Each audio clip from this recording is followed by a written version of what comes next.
자, 오늘 우리가 읽은 이 본문은 욥의 세 친구 가운데 첫 번째로 엘리바스의 충고에 대한 욥의 변론입니다. 오늘 본문부터 욥은 총 8차례에 걸쳐서 자신의 고통에 대한 그런 진술을 그 친구들에게 토로하는데, 오늘 본문이 포함된 6장과 7장이 그 첫 번째 진술입니다. 사실 우리가 욥기를 읽어 나가는 동안 우리는 욥이 당한 고난과 혹은 그 고난의 이유에 대해서 주목하기가 쉽습니다.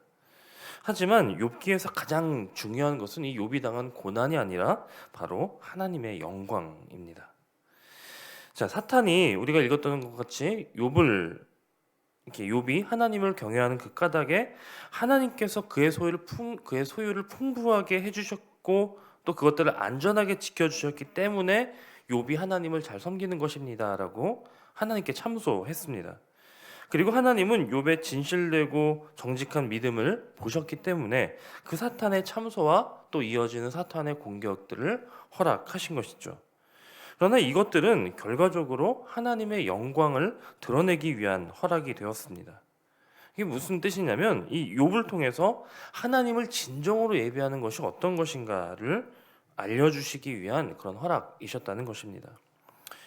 자, 대부분의 사람들은 자신의 번영과 또 영광을 추구하고 그것을 얻기 위해 하나님을 찾고 하나님을 섬겼지만 이 욥이라고 하는 이 인물만큼은 그와 같은 자기 어떤 소원 때문에 하나님을 예배하고 경외했던 것이 아니라 살아계신 하나님 그 한 분만을 진실된 마음으로 드러냈고 또 그 하나님을 경외하는 예배자였기 때문에 그런 진정한 예배자를 드러내시기 위하여 하나님은 그에게 그가 가진 소유들이 없어지는 그런 고난도 허락하셨고 또 그에게 고통도 허락하셨다는 것입니다. 그리고 마침내 이 고통이 끝나고 고난이 지난 후에 욥이 정말로 진정한 예배자였다는 것이 만천하에 드러나게 될 때 하나님의 판단이 틀리지 않았다라고 하는 것이 밝혀질 것이고 또 그 순간 진정한 예배자인 욥의 예배를 통해 하나님의 영광이 드러나기 때문에 오늘 지금 욥이 겪고 있는 이 고난은 단순한 고난의 문제가 아니라 하나님의 영광과 연결된 고난이었다는 것입니다. 그래서 우리에게는 이 욥의 고난보다 이 욥을 통해 드러날 하나님의 영광을 주목하는 것이 더욱더 필요한 것이죠. 자, 어떤 사람이 살아계신 하나님을 예배하는 진정한 예배자인지 아니면 반대로 하나님께서 무엇인가를 주셨기 때문에 아니면 그것을 얻기 위해서 그런 척하는 그런 자인지를 판단하는 유일하고 확실한 방법 중에 한 가지가 바로 상실과 고난입니다. 많은 것을 가지고 평탄할 때에는 그가 진정한 예배자인지의 여부를 알기가 쉽지 않습니다. 하지만 반대로 모든 것을 상실했을 때 그리고 그가 바닥까지 내려가는 고난을 당했을 때 비로소 그가 어떠한 예배자인지를 알 수 있게 된다는 것입니다. 그런 면에서 고난이라고 하는 것은 우리의 예배의 불순물을 제거해서 우리의 예배의 중심을 드러내주는 그런 기능을 담당하기도 합니다. 고난이라고 하는 이 용광로에서 나를 둘러싸고 포장하고 있는 모든 불순물이 다 제거된 이후에 나의 예배의 중심이 드러나게 된다는 것이죠. 그래서 때때로 신앙에 있어서 고난은 우리에게 필연적으로 오는 것이라고도 할 수 있습니다. 우리가 하나님을 진실된 마음으로 경외하고 또 예수님을 따를 때 우리는 만사가 형통한 복을 기대하곤 합니다. 하지만 실제로 어떻습니까? 우리가 올바른 믿음을 가지고 주님 앞에 선다고 하더라도 우리 삶에는 계속해서 무엇인가 상실되거나 혹은 어려운 고난을 만나기도 한다는 것입니다. 생각해보면 이것은 당연한 일일 수도 있습니다. 왜냐하면 우리가 살아가고 있는 이 세상, 우리가 지금 두 발을 딛고 있는 이 세상은 하나님을 모르는 세상이고 하나님을 대적하는 그런 세상입니다. 그런 세상에서 나 혼자 하나님을 진실된 마음으로 예배하고자 할 때, 그리고 그리스도의 제자로서 그 빛과 소금 역할을 감당하며 살아가고자 할 때 우리는 세상으로부터 부딪힘을 당하고 그로 인해서 많은 것들을 잃게 되고 또 때로는 고난과 핍박을 만나기도 하는 것은 어찌 보면 당연한 일일 수 있습니다.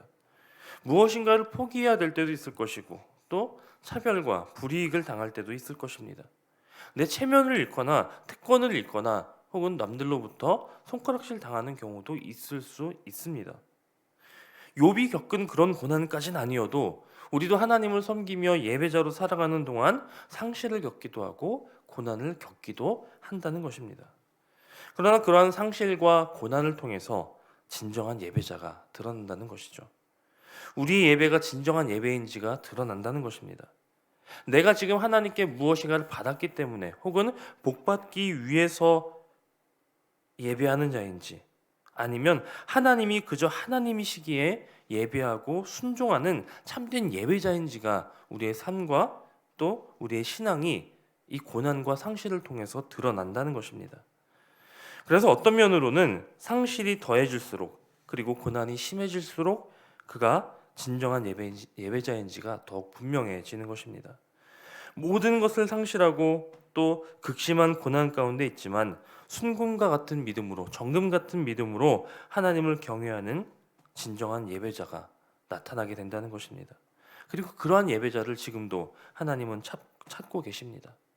오늘 본문 속에서 하나님은 욥에게 그런 예배자의 표본을 기대하셨다는 것입니다. 지금 그의 모습을 보면, 욥의 모습을 보면 그는 지금 성박 쓰레기 더미에 앉아서, 그것도 혼자 외롭게 앉아서 자기의 상한 피부를 벽돌을 긁어내고 있는 그런 비참하고 처량한 신세입니다. 사람들이 보기에는 추하고 멸시받고 배척당할 그럴 대상이지만 우리는 마침내 그 한가운데서 빛나는 보석 같은 예배자를 보게 될 것이고, 그와 같은 진정한 예배자를 통해 하나님의 영광은 밝히 드러나게 될 것입니다. 하지만 지금 욥의 상황은, 욥의 고난은 너무나도 힘들고 고통스러웠습니다. 그래서 그는 다시 한번 자신의 고통을 탄식하며 또한 간구하는 것이죠. 욥은 자신의 괴로움과 이 파멸을 저울 위에 올려놓고 달아볼 수만 있다면 바다의 모래보다도 무거울 것이다, 그렇게 탄식합니다.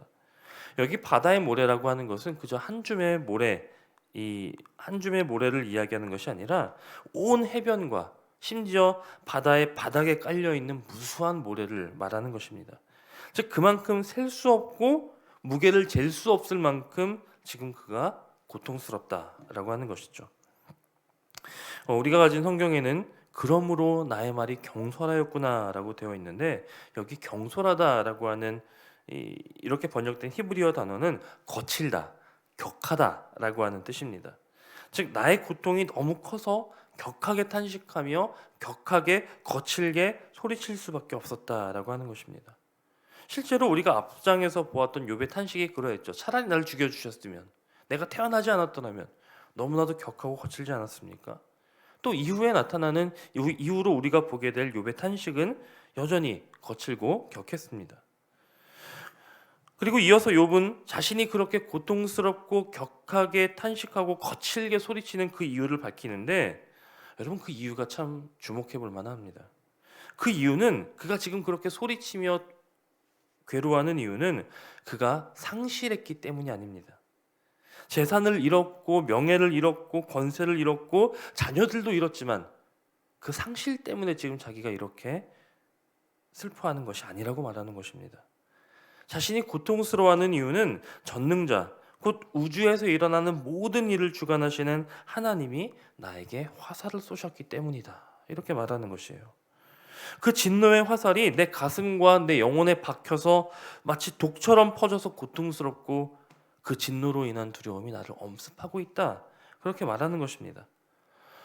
이러한 욥의 탄식을 들어보면은 엘리바스의 주장과 조금 비슷해 보일 수도 있습니다. 그 주장에 동의하는 것처럼 보일 수도 있지만 근본적인 차이가 있는데, 그게 뭐냐면 엘리바스는 지금 욥의 죄에 대해서 하나님의 심판하셨기 때문에 지금 네가 재앙을 당하는 거야, 이렇게 주장하는 반면에 욥은 자신이 겪는 고통과 두려움은 자신이 지은 죄 때문에 임하는 그런 하나님의 심판이 아니라 하나님을 대적하는 죄인들을 향한 하나님의 진노의 화살이, 이 땅을 향하여 쏜 그 화살이, 그 향할 관역이 내가 되었다라고 탄식하는 것입니다.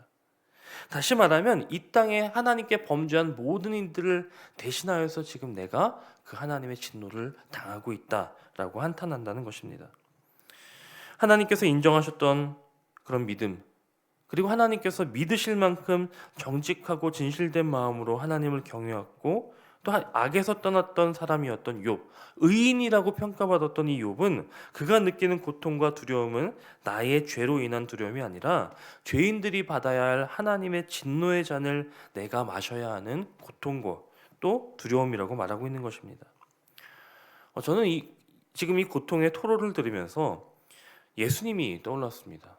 겟세마네 동산에서 괴로워하며 기도하셨던 그 장면, 예수님께서 겟세마네에서 그토록 고통스러워하며 괴로워하셨던 그 이유가 무엇이겠습니까? 그것은 바로 하나님의 진노의 잔을 마셔야 하셨기 때문입니다. 그 진노의 잔은 예수님을 향한 그 진노가 아니었습니다. 하나님을 대적한 죄인들이 마셔야 할 심판의 잔이었고 진노의 화살이었는데, 그 진노의 잔을 지금 죄 없으시고 의로우신 하나님의 아들께서 마셔야 하는 그 상황이었다는 것이죠. 의로우셨던 예수님께서 죄인이 마셔야 할 하나님의 진노의 잔을 마셔야 하므로 그토록 고통스러워하셨던 것처럼, 지금 의인인 욥의 고통은 죄인을 향한 하나님의 진노로 인한 것이었고, 또 마찬가지로 예수님께서 그 진노의 잔을 감당하셨을 때, 그 다 마셨을 때 하나님의 뜻을 온전히 이루시고 하나님의 영광을 드러내셨던 것처럼, 욥 역시 그가 지금 만난 그 고난의 용광로를 잘 통과한 이후에 하나님의 영광을 드러나게 될 것이라는 것입니다. 이것은 오늘 살아가고 있는 우리에게도 마찬가지입니다. 우리 역시 예수님처럼 혹은 욥과 같은 그런 같은 고난을 겪지는 않겠지만, 우리 역시 우리의 삶에서 고난의 용광로를 통과해야 할 때가 있습니다. 고난의 잔을 마셔야 할 때가 있습니다. 그리고 때로는 그 고난이 나의 잘못으로 인한 그런 경우도 있을 수 있지만, 또 때로는 그렇지 않은 때도 있습니다. 그럴 때 우리의 고난의 과정은 더욱더 힘들겠죠. 하지만 그 고난의 용광로를 잘 통과할 때 우리는 욥이 그러했던 것처럼, 이전에는 주께 대하여 내가 귀로 듣기만 하였으나 이제는 눈으로 주를 뵙는 그런 은혜를 경험하게 될 것이고, 또 그 과정을 지나는 동안 모든 불순물이 제거된 그런 우리를 통해서 우리가 참 예배자임이 드러나게 될 것이고, 그런 우리를 통해서 하나님의 영광이 나타나게 될 것입니다. 이 시간 특별히 고난 가운데 있는 분들이 계시다면, 오늘 예수님께서 걸으셨던 그 고난의 길, 그리고 우리가 지금 묵상하고 있는 이 욥을 기억하시면서 잘 견뎌내시고 또 인내하며 소망 중에 감사하는 가운데 마침내 하나님의 영광을 드러내는 참된 예배자들이 다 되실 수 있기를 주님의 이름으로 간절히 소원합니다.